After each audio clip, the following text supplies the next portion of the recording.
जो कथा सुन रहे थे उसमें भगवान की स्तुति अत्रि मुनि के द्वारा की गई। आज हम लोग क्योंकि पूर्णिमा है श्रावण महीने का, तो हम लोग गीता से अर्जुन के द्वारा जो भगवान से जिज्ञासा प्रकट की गई है, बहुत ही महत्वपूर्ण जिज्ञासा है जिसे जानना सबको आवश्यक है। और अर्जुन इस प्रश्न को, इस जिज्ञासा को तब रख रहा है जब इससे पूर्व के श्लोक में भगवान अर्जुन से यह कहते हैं कि बुद्धि के समाधिस्थ होने के समय, हम कई बार बताए हैं कि हमारा जो शरीर बना हुआ है वो स्थूल शरीर,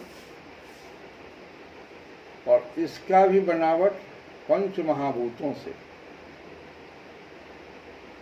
क्षितिजल पावक गगन समीरा।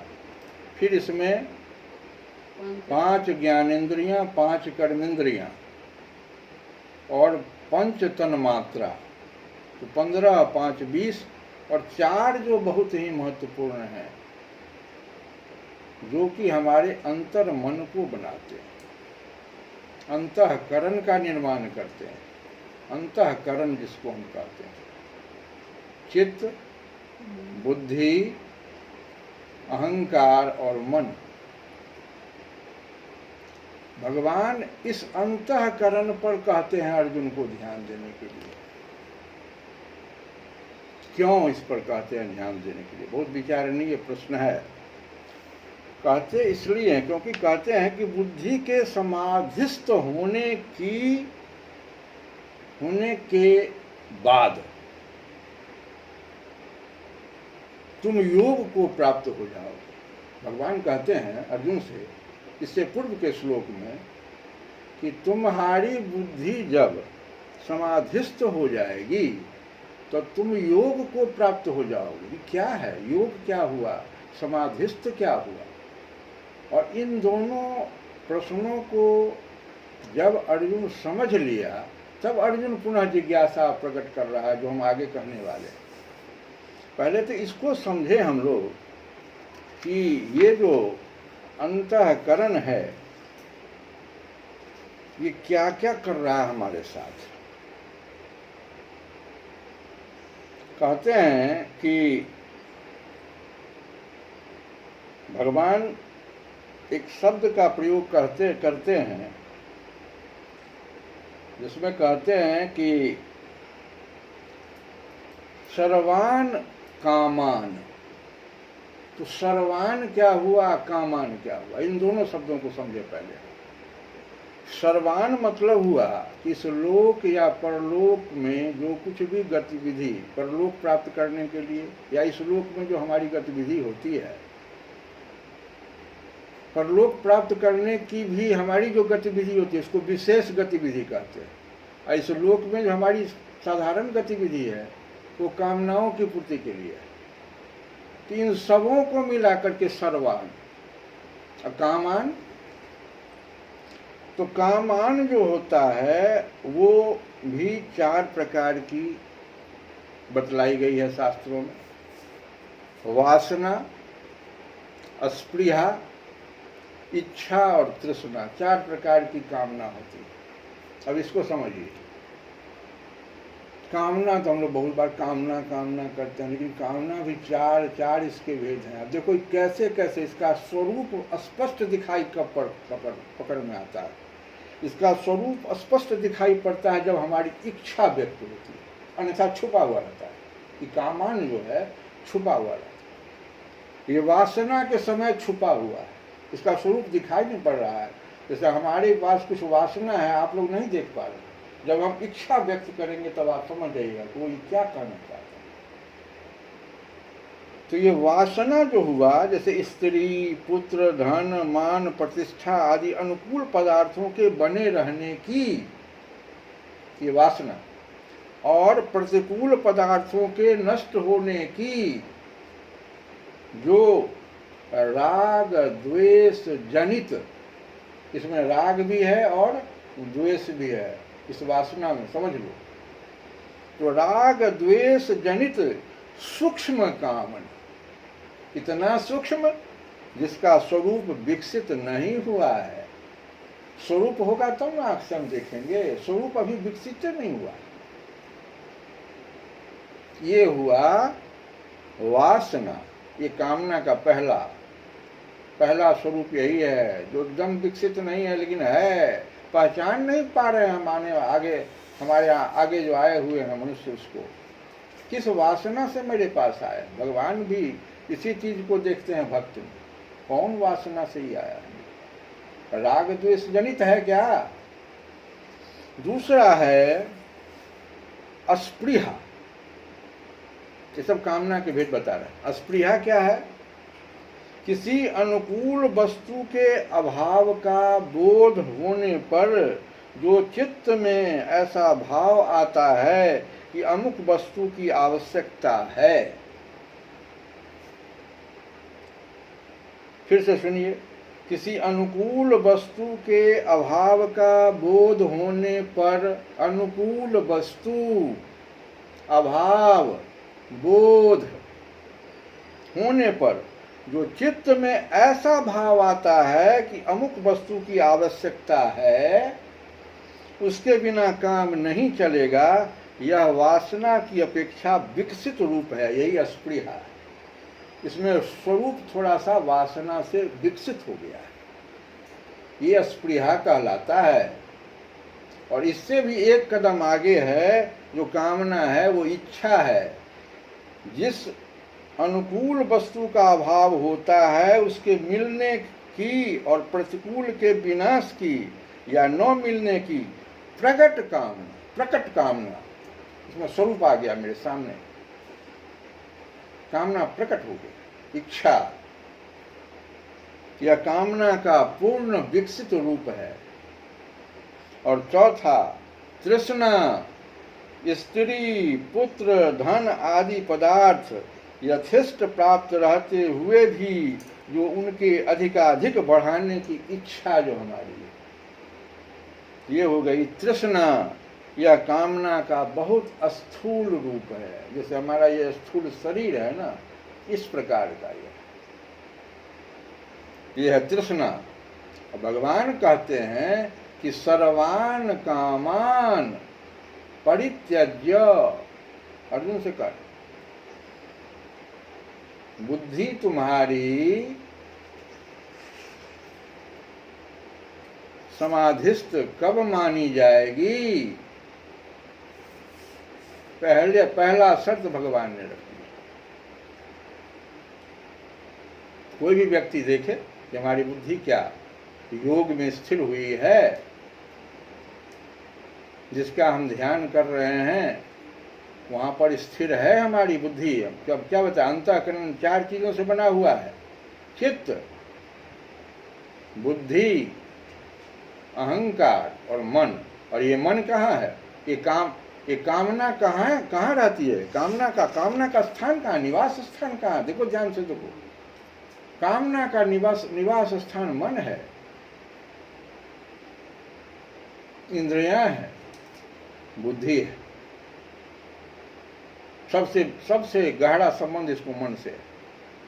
अब मन लपेट लेता है बुद्धि को, चित्त अकेला रह जाता है, जहां पर भगवान का धारणा ध्यान करना हमको है, वो अकेला हो जाता है। अहंकार रावण की तरह आ जाता है उसके बुद्धि में। हनुमान जी स्वयं रावण को उपदेश दे रहे हैं। हनुमान जी 4 जगह उपदेश दे रहे हैं, सुरसा के पास भी उपदेश दे रहे हैं, वो लंकिनी के पास भी उपदेश दे रहे हैं, सीता माता के पास। ये दोनों तो खाने वाले हनुमान जी के थे, लेकिन उपदेश सुन करके इन दोनों ने भी भक्ति स्वीकार कर लिया, रास्ता बता दिया लंकिनी। और सीता माता के पास भी भगवान की कथा का उपदेश कर रहे हैं। तो सीता माता ने तो कह दिया, अजर अमर गुण निधि सुत होहु, कितना प्रसन्न माँ जानकी। अभी हम कहने वाले हैं, यहाँ चर्चा आ गया, इसको भी सुन ले हम लोग, कि हम जो हैं वो श्री संप्रदाय से हैं। ये श्री संप्रदाय क्या होता है? श्री लगा हुआ है, श्री जानकी जी का ही नाम। तो जानकी जी ने जो हनुमान जी को पहला उपदेश दिया था, कहाँ? लंका। इस संप्रदाय को जो निभाते चले आए गुरु परंपरा से, ये श्री संप्रदाय कहलाया। संप्रदाय का अभी बहुत ही गलत अर्थ है। संप्रदाय कहने से लोग भड़क उठते हैं, लेकिन वास्तव में ऐसी बात नहीं है। सनातन धर्म में संप्रदाय उसी को कहते हैं जो गुरु परंपरा से चला रहा है। तो हम लोग श्री संप्रदाय से, और श्री संप्रदाय के दो प्रमुख आचार्य, श्री रामानुजाचार्य दक्षिण भारत में और श्री रामानंदाचार्य उत्तर भारत में, प्रयाग में। हम लोग रामानंदी हैं। हम जिस गुरु से, यहाँ सभी लोग गुरु से दीक्षित हैं, हम लोग रामानंदी संप्रदाय से। ये दोनों श्री संप्रदाय से। हमारे तुलसी बाबा रामानंदी संप्रदाय से ही आए। कैसे? उनके एक शिष्य हुए, बहुत प्रमुख शिष्य, नरहरिदास जी महाराज, जिनके बारे में तुलसी बाबा ने क्या कहा? मैं पुनि निज गुरु सन सुनी, मैं पुनि निज गुरु सन सुनी, कथा सुकर खेत, समुझी नहीं तसी बालपन, तब अति रहूं अचेत। ये सूकर खेत क्या है? अभी भी है। 4-5 किलोमीटर दूर राजापुर इनका गांव था, तुलसी बाबा। उससे 5 किलोमीटर के दूरी पर जब माता पिता इनके ये हो गए तुलसी बाबा के, तो दासी कुछ दिन चलाई, लेकिन दासी को इतना भी अनाज नहीं था जो प्रत्येक दिन उस बच्चे का भरण पोषण करे। तो बच्चा भीख मांगता था। 4-5 साल का बच्चा था। तो 4-5 किलोमीटर के दूरी में चारों तरफ घूमता था। तो सूकर खेत उसी जगह था। ये सूकर खेत पसका नाम है, इसका जगह का नाम है। 5 किलोमीटर दूर है राजापुर से। सूकर खेत पसका, जहाँ आज भी ये गुरु और शिष्य की प्रतिमा आज भी है। जाकर के लोग प्रणाम करते हैं पूर्णिमा के दिन। आज पूर्णिमा है। तो ये नरहरिदास जी वहीं पर थे, जो रामानंद जी के बड़े प्रिय शिष्य में से थे। रामानंद जी के 12 गो शिष्य। इस 12 शिष्य में ये नरहरिदास जी जो थे, वो सबसे पहला तो अनंतानंद जी महाराज थे, और ये नरहरिदास जी थे। इसी गुरु शिष्य परंपरा में तुलसी बाबा, कबीर बाबा भी यहीं पर आए हैं। कबीरदास जी रामानंद जी के दूसरे शिष्य। इनका ईस्वी भी जान लीजिए आप लोग। 1299 ईस्वी प्रयागराज में रामानंद जी महाराज आए थे। और आपके रामानुजाचार्य जो हैं वो दक्षिण भारत में आए थे, उससे पहले। लेकिन दोनों आदमी श्री संप्रदाय से थे। तो हम लोग, और तुलसी बाबा कब आए? 1532 और 1623 में इनका जो है ये हुआ। तो 1532 और 1627। और देखिए आप इनका, देखिए ये आपके आ रहे हैं नरहरिदास जी, ये भी तो आप उसी समय में आ रहे हैं। तो हमारे कहने का मतलब है कि हम लोग जो जिस संप्रदाय से हैं, श्री संप्रदाय से, इसी संप्रदाय में श्री जानकी जी माता जी हनुमान जी को भी उपदेश किए थे और अजर अमर हो गए। और इसी हनुमान जी के द्वारा अब रावण को उपदेश दिया जा रहा है। लंका में रावण कह रहा है कि मृत्यु निकट आई खल तो ही, तो हनुमान जी का उल्टा हुए हैं। अब समझिए, हनुमान जी तो जानते थे मेरा शिष्य है, हम तो शिव के अवतार है, अब इसको हम कैसे कहें तुम्हारी मृत्यु आई, कल उल्टा हुई है। ये जो हमारा हम जो कह रहे थे अंतःकरण, ये जो बुद्धि को अहंकार क्या करता है, पकड़ लेता है अपने तरफ। मन बुद्धि को खींच लेता है, बुद्धि को अहंकार पकड़ लेता है, रावण की गति हो जाती है। इन तीनों को शुद्ध करने की बात भगवान अर्जुन से कह रहे हैं। अब एक भजन हम लोग सुने, भजन क्योंकि भोले बाबा का भजन है।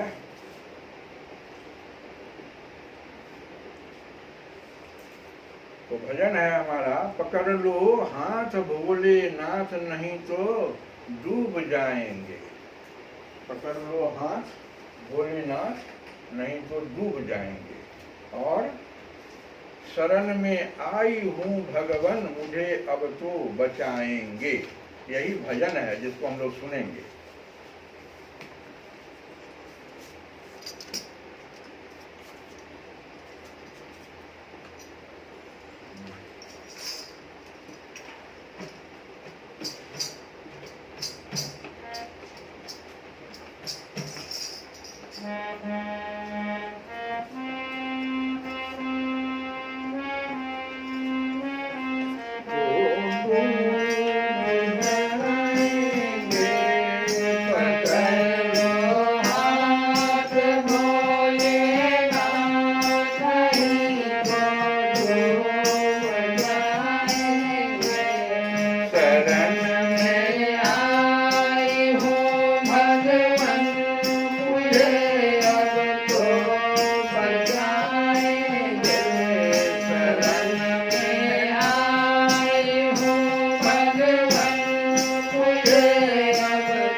Yeah.